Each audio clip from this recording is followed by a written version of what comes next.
Hello friends. आज हम बात करेंगे हर्निया के बारे में। आज मेरे पास एक पेशेंट आया हर्निया का। वैसे हर्निया के बहुत पेशेंट आते हैं, बट आज एक स्ट्रेंज ये था कि जो पेशेंट आया था उसको पता नहीं था कि उसको हर्निया है। वो वॉमिटिंग और पेट में पेन लेके आया था, जो पिछले 6 महीने से उसको पेन हो रहा है नेवल के पास में। जब वो खाना खाता है उसके थोड़ी देर के बाद शुरू हो जाता है। जब वो खांसी खाता है तो थोड़ा सा पेन होता है और उसको वॉमिटिंग सेंसेशन हमेशा बना रहता है। कई बार वॉमिट भी हो जाती है। पेट हमेशा साफ रहता है, मोशंस हमेशा साफ रहते हैं।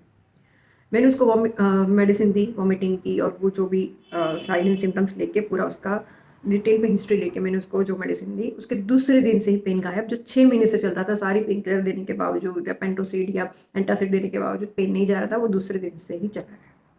वॉमिटिंग सेंसेशन चली गई। ठीक है, स्टिल थोड़ा सा 5% पेन कभी कभी रेयरली हो जाता।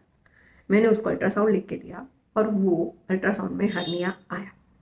आई वॉज नोइंग कि हर्निया हो सकता है, बट मैंने उसको क्योंकि होम्योपैथी में क्यों हमने हर्निया है या नहीं कंफर्म नहीं किया, क्योंकि homeopathy don't believe in the disease, it believe in the sign and symptom and the personality of the patient. ठीक है। और मेरी जैसे डिग्री है BHMS, तो उसका फुल फॉर्म है bachelor in homeopathy and surgery. तो सर्जरी होती नहीं है, पर जो सर्जरी कराने वाले जो डिजीज होते हैं उसको अवॉइड विथ मेडिसिन आप कर सकते हो। तो अब बात है हर्निया क्या होता है। हर्निया क्या होता है कि एक पाउच बन जाता है स्किन के अंदर या मसल के अंदर। जैसे कि यहाँ पे हर्निया होता है, हाइटस हर्निया होता है, इसोफेगस में होता है, एक पाउच बन जाता है। अम्बिलिकस के पास एक पाउच बन जाता है। इंग्वाइनल हर्निया एकदम नीचे की साइड, लोअर एब्डोमेन के साइड एक पाउच बन जाता है, जहाँ पे खाना जमा होना शुरू हो जाता है थोड़ा थोड़ा। कई बार वो बाहर से उभर के दिखता है, बाहर से दिखता है कि अम्बिलिकस के पास थोड़ा सा एक बल्जिंग दिखता है। कई बार बच्चों में होता है, जो पेनलेस होता है बच्चों में जन्म से ही होता है कई बार। या गले में जब आप खाना खाओ तो यहाँ पे कहीं अटकता है, ये सब सिम्टम्स होते हैं। तो मेडिसिन से वो 100% क्योर हो जाता है। हाँ, कई केसेस में ऐसा होता है कि बहुत बड़े हैं तो हम ठीक नहीं कर पाते, उसके लिए सर्जरी ज़रूरी होती है।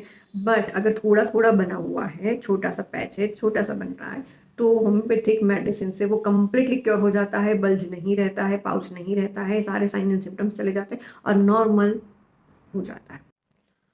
तो मेरे कहने का मतलब ये है कि जैसे सर्जिकल कंडीशन हो, जैसे कि ये हर्निया है या किडनी स्टोन है या फिर कोई भी ऐसा पाइल्स है या फिस्टुला है या फिशर्स है या कोई भी ऐसी चीज़ जो सर्जरी रिक्वायरमेंट हो, उसको पहले आप होम्योपैथी में ट्राई करो, मेडिसिन लेके ट्राई करो।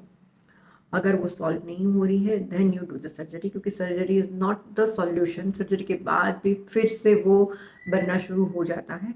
Better to avoid surgery. Homeopathy में बहुत अच्छी अच्छी मेडिसिन है, जैसे कि हर्निया के लिए लाइकोपोडियम है, नक्सोमिका है, कॉल्चिकम है, सिकुटाविरोजा है। बहुत सारी मेडिसिन है जो हम दे सकते हैं और ट्रीटमेंट चला सकते हैं और वो कंप्लीट गायब हो जाता है।